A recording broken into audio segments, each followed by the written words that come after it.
The Sabertooth Curriculum. Why read a book about prehistoric times? This book is a satirical book that looks at the life of a caveman and the evolution of the education system. Pennywell takes you back to prehistoric times where education began. Newfist, the thinker of the tribe, began to notice that the children of the tribe were not being trained in the skills necessary to help them be successful contributing members of the tribe when they became adults. In order to better his tribe, Newfist came up with a curriculum of fish grabbing, horse clubbing, and fire-scaring saber-toothed tigers.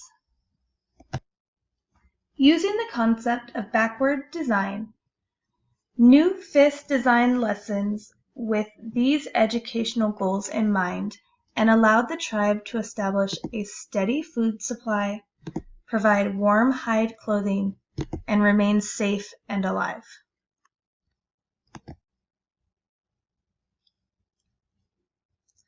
When these skills became no longer relevant for the conditions of their environment, the fish and the horses became smarter and harder to catch. The saber-toothed tiger went extinct and new predators emerged. Newfist's tribe had to reform and evolve to suit the new needs, but not everyone was willing to break from tradition. This story correlates to our education system and how education needs to change and evolve, and how we as teachers need to design and adjust curriculum to what is relevant to the current time to make our students successful.